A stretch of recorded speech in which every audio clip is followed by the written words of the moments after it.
So this is another in our series of Wing Gambit games. Once again, we're going to try to frustrate Black's great preparation in the Sicilian defense by playing some real simple chess and creating what could be equality by doing a positional sacrifice on b4.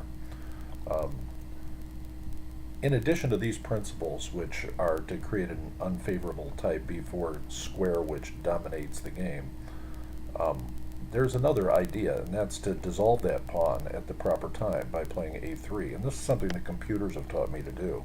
And that you see in the Fischer-Spassky rematch, there was a game like that where all of a sudden Fischer was all over the dark squares with Black after pushing. And the a3, the recapture, I've actually seen people recapture that with the rook and sacrifice the exchange to the black squared bishop just to get greater control over the dark squares. So this is a situation that we can look at here.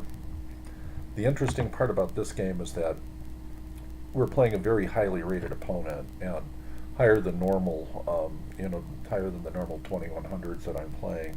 And this person made a couple kind of daring moves, what I believe to be like rating intimidation type moves to see whether or not I bite. And we're starting out e4, c5, b4.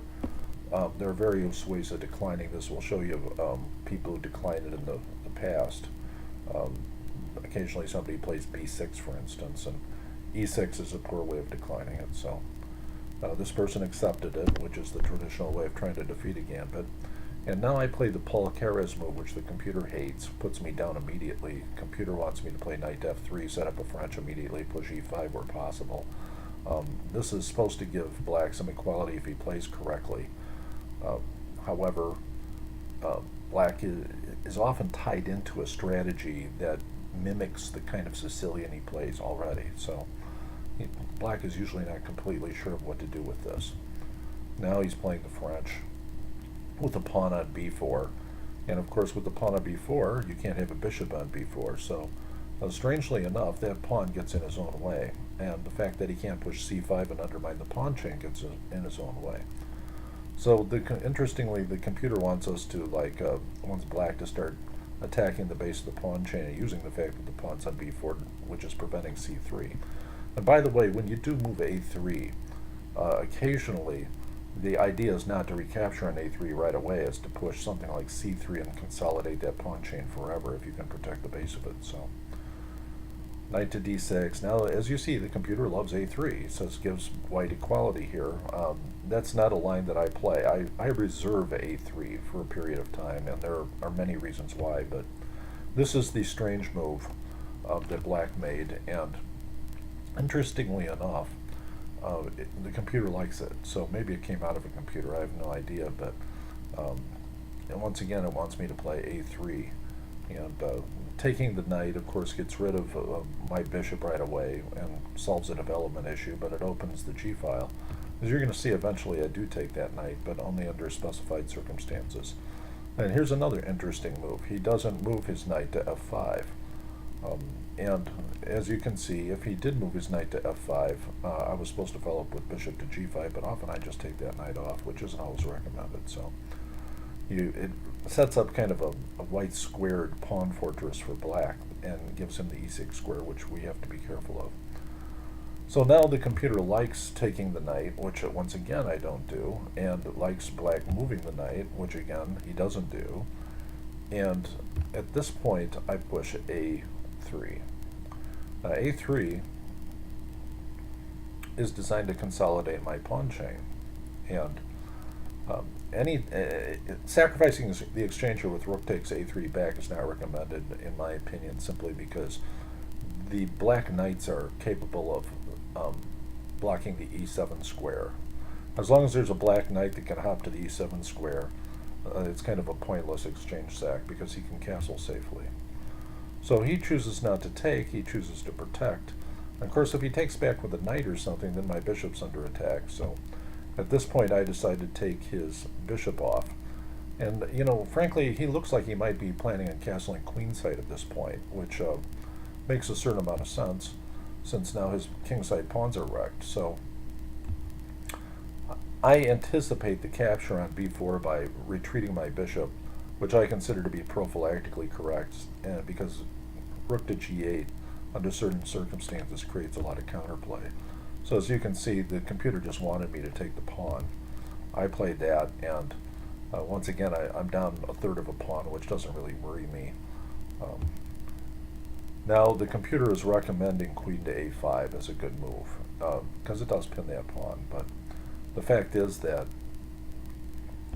it's a hard move to find. A rook to g8 is a natural move, and now this allows me to just play knight takes, or rather pawn takes pawn. And the capture there just is going to give me time no matter what he captures with c3. Now I have a very happy pawn chain. Now it is a backwards base on an open file. Interesting that he wanted the retreat all the way to f8, because that h-pawn is hanging, and under certain circumstances I can go right after it. But I have to be real careful of things like queen to b2 in these situations, which forks a lot of things. So right now it wants me to play queen to d2.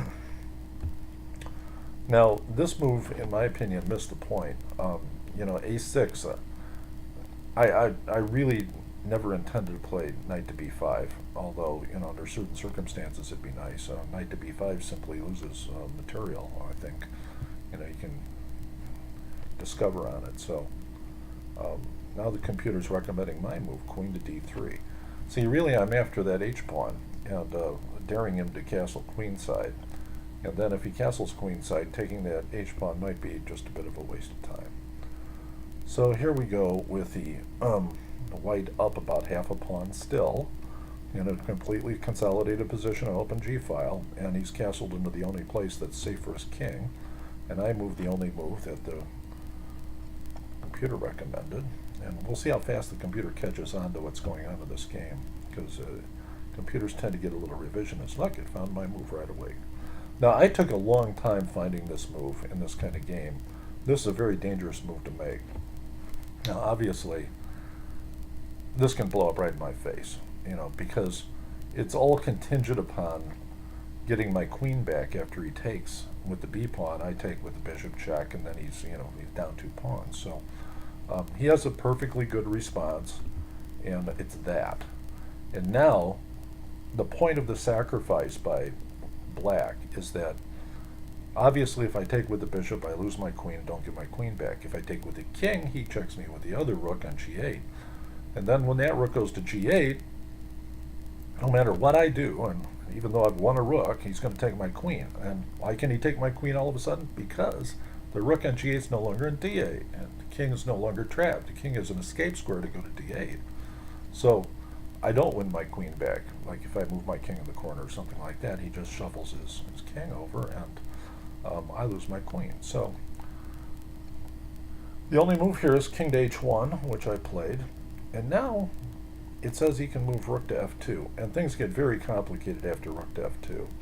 But it seems to me that white is better than okay, and obviously it's recommending that, but he couldn't resist the temptation to double rooks. And what's wrong with doubling rooks? Well, it's a blunder.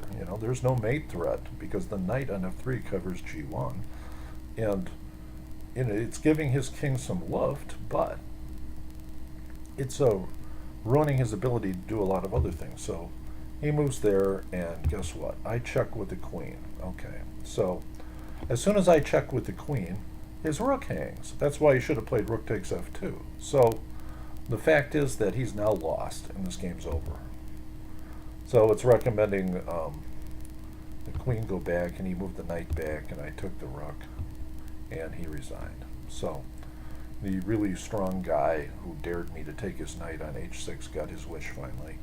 However, that was an interesting sacrifice, and I thought perhaps it would be instructive to look at what happens when black castles queenside in a wing gambit. Thank you for your attention.